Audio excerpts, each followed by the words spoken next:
Normal લાગે પરંતુ dangerous સાબિત થઈ શકે છે? હા, આજે આપણે આના વિશે વાત કરીશું. આપણે ઘણીવાર એવું વિચારતા હોઈએ કે પેઢામાંથી લોહી નીકળવું, મોઢામાંથી દુર્ગંધ આવવી અથવા તો દાંતમાં ઝીણો ઝીણો દુખાવો થવો તો એ નોર્મલ છે. એમાં શું હોય? એમાં આપણે ડૉક્ટરને ચેકઅપ કરાવવાની જરૂર નથી. થાય કે નહીં આવું બધા સાથે થતું હોય. પરંતુ એક વાત સમજી લ્યો કે નોર્મલ લાગે એ હંમેશા સેફ હોતું નથી, ક્યારેક એ ડેન્જરસ પણ હોય છે. જ્યારે દાંત અને પેઢામાં ઇન્ફેક્શન થઈ છે, કેવિટીઝ અથવા તો પાયોરિયા થઈ છે તો ત્યાં બેક્ટેરિયા બને છે અને આ બેક્ટેરિયા ફક્ત મોઢામાં જ નથી રહેતા. આ બેક્ટેરિયા મોઢા દ્વારા આપણા શરીરના વિવિધ અંગો સુધી પહોંચે છે અને લોહીમાં પણ ભળે છે. ફોર એક્ઝામ્પલ, ઘરની પાણીની ટાંકી ગંદી થાય તો એના લીધે આખું ઘર બીમાર પડે છે.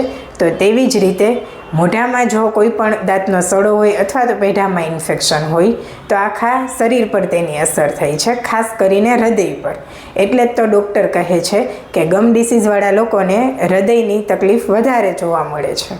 એમ છતાં પણ આપણે દાંતમાં કેવિટીઝ હોય અથવા તો પેઢામાંથી લોહી નીકળતું હોય તો કાંઈ નથી, આટલું તો સામાન્ય છે, અથવા તો આમાં દુખાવો નથી તો આપણે ડેન્ટિસ્ટને નથી બતાવવું, એવું કહી અને આવા રોગોને આપણે અવગણતા હોઈએ છીએ. પરંતુ ફ્રેન્ડ્સ, યાદ રાખો કે લોહી આવવું એ ડેન્જરસ સિગ્નલ છે, દાંત હલવા એ વોર્નિંગ છે અને મોઢામાંથી દુર્ગંધ આવવી એ એલર્ટ છે. આ બધું અટકાવવું ખૂબ જ સરળ છે. જેમ કે આપણે નિયમિત 2 વાર બ્રશ કરીએ, દરેક વખતે આપણે કંઈ પણ ખોરાક લઈએ તો પછી કોગળા કરી નાખીએ અને દર 6 મહિને આપણે ડેન્ટિસ્ટ પાસે ચેકઅપ કરાવીએ.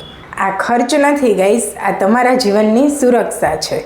માટે જે નોર્મલ લાગે એ ઇગ્નોર ન કરશો, પરંતુ તરત જ તમે ડૉક્ટરને ચેકઅપ કરાવો. Healthy teeth, healthy life.